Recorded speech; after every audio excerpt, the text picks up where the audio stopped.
Dear friends, welcome to the day 7 of spoken English classes. चलिए आज शुरू करते हैं। आज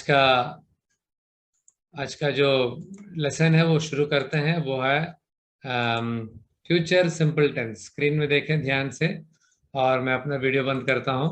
स्क्रीन में देखें ध्यान से, फ्यूचर सिंपल टेंस। ठीक है, तो इसका हम आइडेंटिफिकेशन कैसा करेंगे? इसका आइडेंटिफिकेशन, इसको हम कैसे पहचानेंगे? इसका आइडेंटिफिकेशन करेंगे जो सेंटेंस गा, गी और गे से अंत होते हैं, एंड होते हैं, वो फ्यूचर सिंपल टेंस है। जैसे कि वो आएगा, वो जाएगी, हम खाएंगे, वगैरह वगैरह, ये सब सारे फ्यूचर सिंपल टेंस है। ठीक है, तो यहाँ पर इसका फॉर्मूला दिया हुआ है, ध्यान दें, स्क्रीन में ध्यान दें।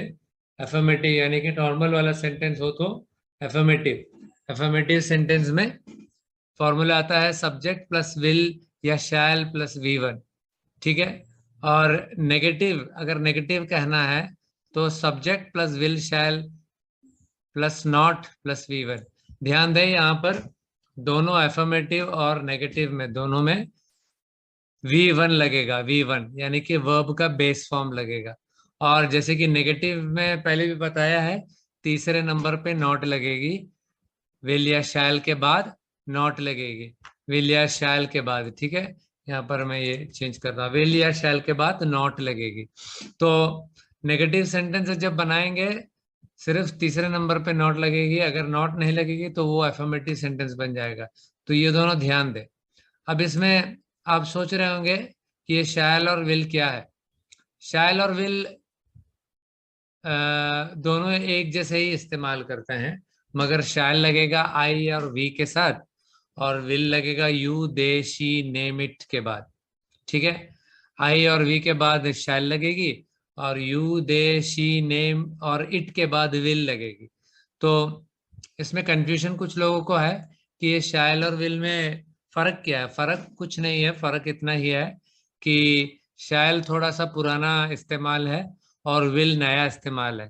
वैसे आप शैल के बदले विल भी लगा सकते हैं नए इस्तेमाल में। अगर आपको विल लगाना है तो यहाँ पर आप विल भी लगा सकते हैं। ठीक है, यहाँ पर विल भी लगा सकते हैं। ठीक है, मगर इतना समझ में आना चाहिए कि शैल एक पुराना इस्तेमाल है और विल एक नया इस्तेमाल है। ठीक है, तो वैसे आप अभी के ज़माने में शैल नहीं लगता है, ज़्यादातर विल ही लगता है। मगर अगर आप ये वर्ड बाद में फ्यूचर में अगर आप कहीं पढ़ रहे हैं तो आपको कंफ्यूजन होगा कि ये शैल क्या है, इसलिए मैंने आपको अभी भी बताया। तो शैल भी लग सकता है, विल भी लग सकता है, मगर पुराने स्टाइल में आई और वी के बाद शैल लगेगा, और नए स्टाइल में आई और वी के बाद विल लगेगा। वैसे दोनों लग सकता है, वही मैं बता रहा था। ठीक है, तो अभी एक एफर्मेटिव का सेंटेंस मैं अभी आपको दिखाता हूँ। एफर्मेटिव का जो सेंटेंस है, हम मॉल के सामने कार चलाएंगे। ठीक है, तो हम का हुआ वी, और चलाएंगे गे, शैल, वी शैल। जैसे पहले बताया है, सेंटेंस को उल्टा बनाना है इंग्लिश में। वी शैल ड्राइव, चलाएंगे, we shall drive car, car चलाएंगे। कहाँ पर? मॉल के सामने, in front of the mall. तो उल्टा सेंटेंस बनेगा। ये जो जो एरो बताया, यहाँ पर एरो दिखाया यहाँ पर, इसका एरो का मतलब ये है कि आप जब इंग्लिश में सेंटेंस बनाएंगे तो आप सेंटेंस को उल्टा बनाएंगे। हम मॉल के सामने कार चलाएंगे, हम वी चलाएंगे, शैल गे, शैल ड्राइव कार, कार चलाएंगे। किसके सामने? मॉल के सामने। In front of the mall, in front of the mall. तो पूरा उल्टा सेंटेंस बन रहा है, तो करेक्ट सेंटेंस बनेगा। अगर आपको पहले भी बता चुका हूं कि अगर आपको हिंदी को इंग्लिश में बनाना है तो ज्यादातर आप सेंटेंस को उल्टा बनाइए, सेंटेंस सही सही निकलेगा। ठीक है, अब नेगेटिव सेंटेंस बनाते हैं। नेगेटिव सेंटेंस में पहले भी बता चुका हूं, सब्जेक्ट प्लस विल या शैल के बाद नॉट लगेगी। ठीक है, विल और शैल के बाद नॉट लगेगी, प्लस वी1, वी1 का बेस फॉर्म। ठीक है, तो यहाँ पर चलाएंगे का ड्राइव है, तो ये ड्राइव जो हुआ है वर्ब, यहाँ पर वर्ब वही है। ठीक है, हम मॉल के सामने कार नहीं चलाएंगे, तो यहाँ पर फिर से एकदम सिंपल है, यहाँ पर नॉट, यहाँ पर नॉट जो है तीसरे नंबर पे लगी है, देखो। We shall not drive car in front of the mall, पूरा उल्टा सेंटेंस है, सेंटेंस पूरा उल्टा बना है। तो वी के बदले, हम के बदले वी लगेगा, गे के बदले, गे यहाँ पर जो है शैल, ठीक है। नहीं, नहीं यहाँ पर जो है नॉट, ठीक है। ड्राइव, ड्राइव यहाँ पर वर्ब है, और कार यहाँ पर कार मॉल के सामने, car in front of the mall, car in front of the mall, ठीक है। We shall not drive car in front of the mall, simple है सेंटेंस। पॉजिटिव सेंटेंस में we shall drive car in front of the mall, we shall not drive car in front of the mall. तो अगर आपको कहना हम खाना खाएंगे, we shall eat food, और नेगेटिव में बनाना है तो we shall not eat food. तो उसी तरह जो नेगेटिव में तीसरे नंबर पे नॉट लगेगी, बाकी सेंटेंस पूरा उल्टा, ठीक है। अब यहाँ पर थोड़ा एक्सरसाइज करेंगे। एक्सरसाइज में मैं आपको बताऊंगा, मैं जाऊंगा, आई शैल गो, अगर नहीं बनाना है तो आई शैल नॉट गो। हम एक किताब पढ़ेंगे, we shall read a book, हम एक किताब पढ़ेंगे, we shall read a book. One नहीं, ए लगेगा, ए लगेगा, we shall read one book नहीं बोलेंगे, we shall read a book बोलेंगे, ठीक है। तुम टीवी नहीं देखोगे, you will not watch TV, तुम टीवी नहीं देखोगे, you will not watch TV, क्योंकि यू के बाद यहाँ पर विल लगेगा, उसलिए मैंने कहा कि you will not watch TV.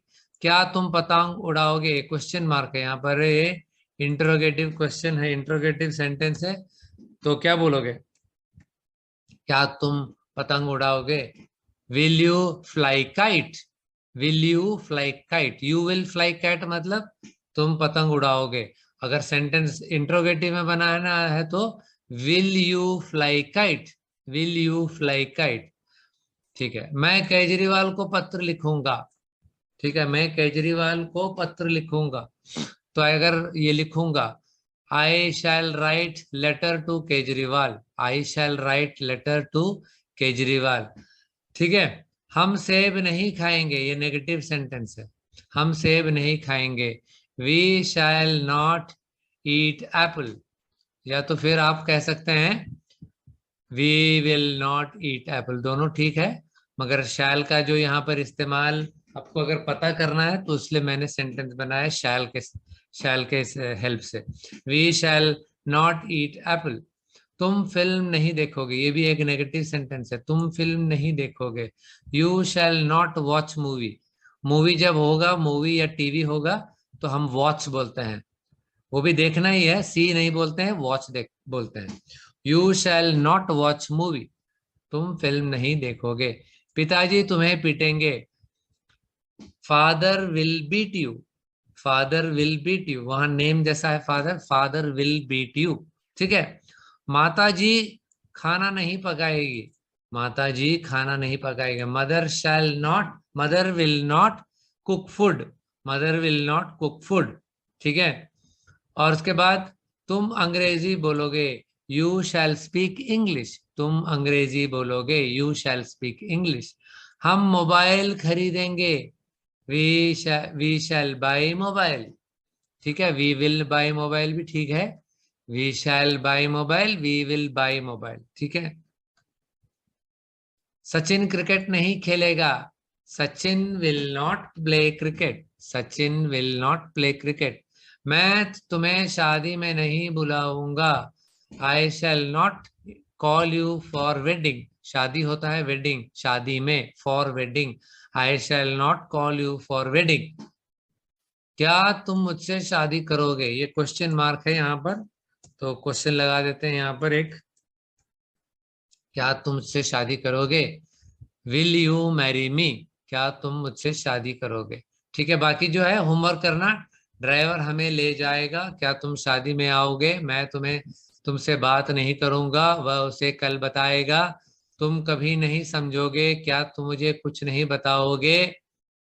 हाँ, ये सब क्वेश्चन है, इंटरोगेटिव है, ये इंटरोगेटिव है, तो उस तरह सेंटेंस बनाना, इंटरोगेटिव का सेंटेंस बनाना, ठीक है। अब सब पढ़ेंगे, तो ये आपका हुआ होमवर्क। होमवर्क करके प्रैक्टिस करना, और ठीक से अगर आपको अगर समझ में नहीं आया तो फिर से रिवाइंड करके पढ़ सीखिए। प्रैक्टिस जरूर करिएगा, प्रैक्टिस डेली करेंगे तभी होगा आपका इंग्लिश में इम्प्रूवमेंट, वरना इंग्लिश में इम्प्रूवमेंट नहीं होगा। तो प्रैक्टिस कीजिएगा, जितना भी ज्यादा हो सकता है प्रैक्टिस करना। ठीक है, thank you very much, have a nice day.